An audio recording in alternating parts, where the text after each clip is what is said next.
Welcome to Newsday. Reporting live from Singapore, I'm Steve Lai. These are the headlines. U.S. Secretary of State Antony Blinken is set to visit Israel, the West Bank and 7 countries over the next week. Continued disruption to international shipping in the Red Sea. Houthi rebels defy U.S. warnings by detonating a one-way unmanned surface vessel. Historically high youth unemployment in China. We speak to 16 to 24-year-olds in urban areas to see how they're coping. Bangladesh enters its final day of campaigning ahead of elections this weekend. We'll look at the legitimacy of the elections and some of the sticking points on voters' minds.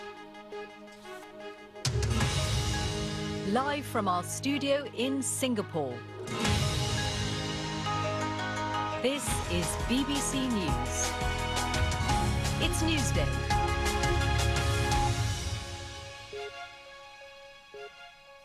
Welcome to BBC News, broadcasting to viewers in the UK and around the world. And we begin with the conflict in Gaza, and the US Secretary of State Antony Blinken is headed to the Middle East to visit Israel, the West Bank, and 7 countries over the next week. The US State Department says Mr. Blinken will seek immediate increase in aid to Gaza during his trip as it continues to deal with the humanitarian crisis.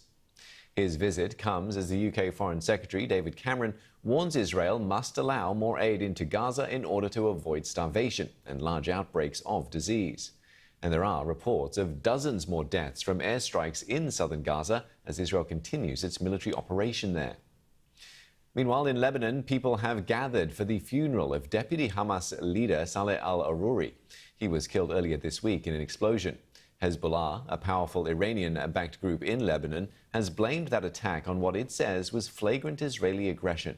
Israel has not commented. But the explosion is creating concern about violence spreading in the region. Our Middle East correspondent Hugo Bashega gave this update. Crowds gathered in Beirut for the funeral of Saleh al-Aruri, the deputy Hamas leader who was assassinated in an attack here in Beirut on Tuesday. Some people were carrying placards with his face, some were waving Hamas and Palestinian flags.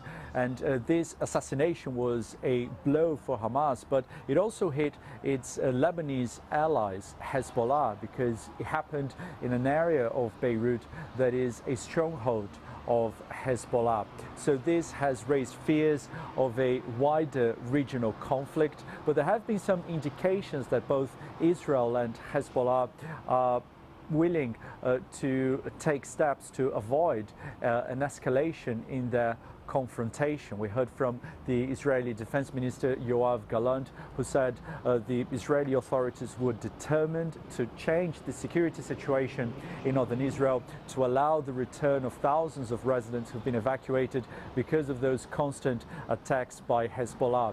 But he also said there was a short window of opportunity for a diplomatic solution to the crisis there.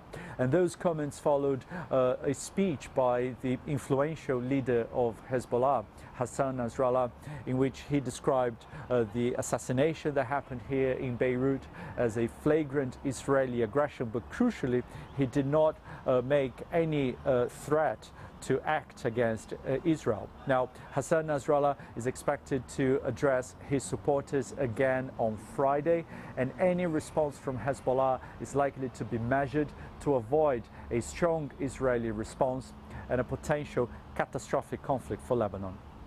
Tracking other developments in the Middle East, and the UK Maritime Trade Operations says a merchant vessel in the Arabian Sea was attacked by at least 5 unauthorized armed persons.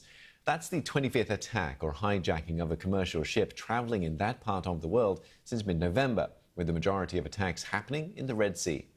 Houthi rebels vowed to continue the shipping attacks on the Red Sea in solidarity with Gaza, despite several countries warning of retaliation. I've been speaking with Elizabeth Braw, a senior associate fellow at the European Leadership Network, a defence and security